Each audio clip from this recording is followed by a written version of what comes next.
หลานแฝดชายแล้วหลานชายแฝดแล้วดีใจดีใจดีใจ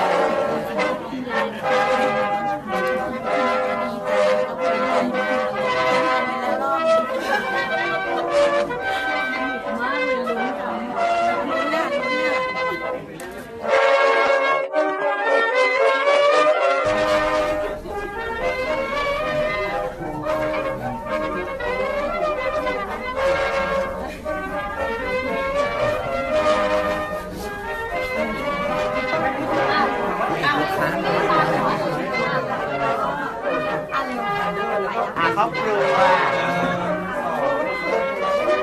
น่ารักนะอันไหนทำไมถึงชื่อนี้คะพี่น้องก็เมื่อคืนฝนตกฟ้าผ่าหนักมากคุณแม่ตื่นเต้นไหมคะตื่นเต้นไหมคะ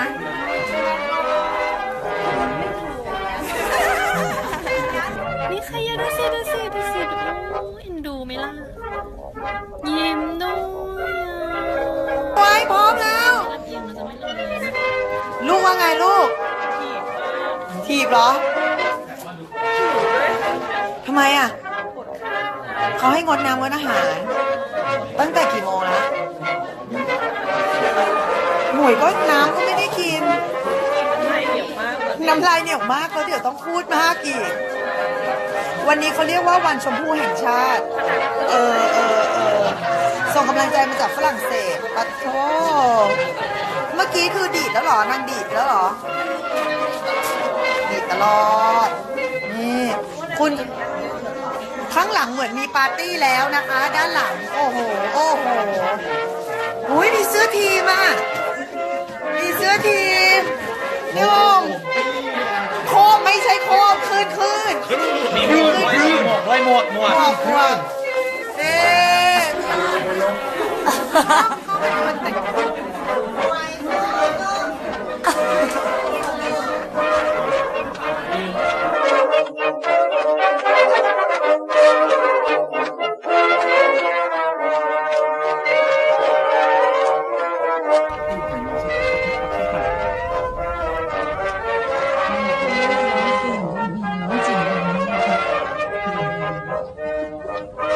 คนนี้ร้องเก่งนะ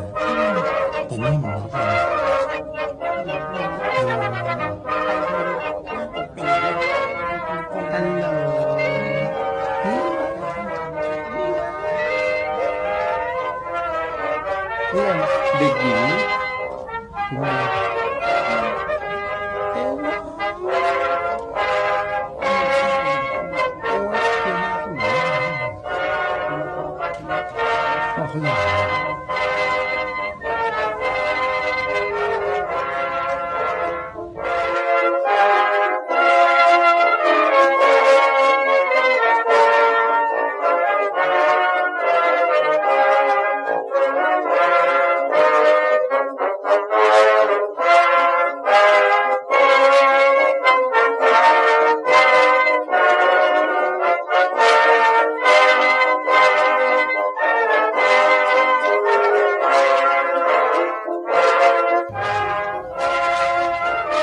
สดีครับ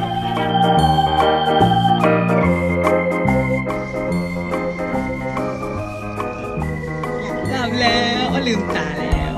นี่ป๊าป๊าหลับมาก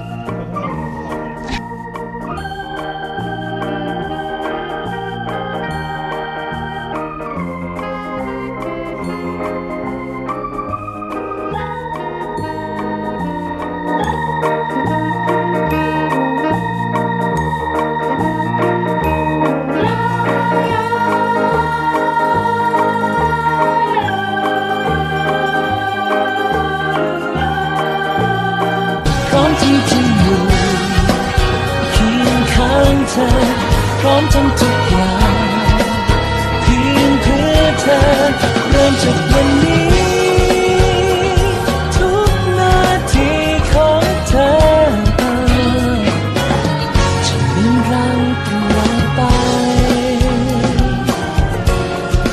ออกจากวันนี้ไม่ว่าจะนานสักเท่าไรออกจากวันนี้จะเจออะไรที่ท้าทายบอกกับหัวใจของเธอข้างในจะมีเราเรื่อยไปให้ทุกแรงบันดาลใจจากความฝันนำพาไปสู่ความจริงที่ตรงนั้นแม้ว่าต้องเหนื่อยหนทางแห่งความฝันอยากให้เธอนั้นไม่ต้อง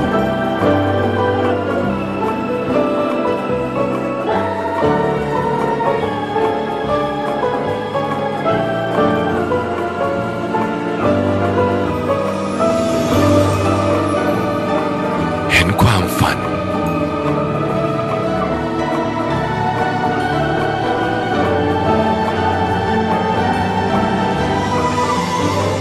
เห็นอนาคต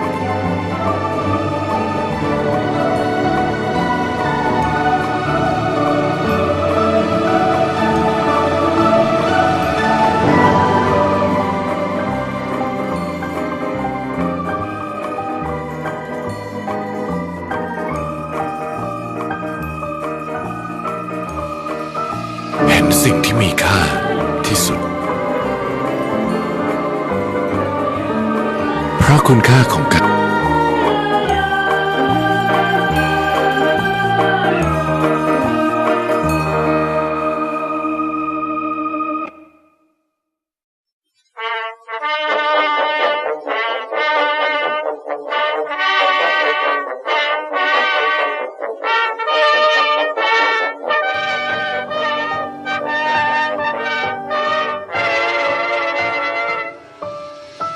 เห็นสิ่งที่มีค่าที่สุด เพราะคุณค่าของการมองเห็น ยิ่งใหญ่เกินคำบรรยาย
ากในที่สุดวันนี้ก็มาถึงมาแล้วมีอะไรรับขวัญหลานไหมเนี่ย ปิดมาตลอดวันนี้จะ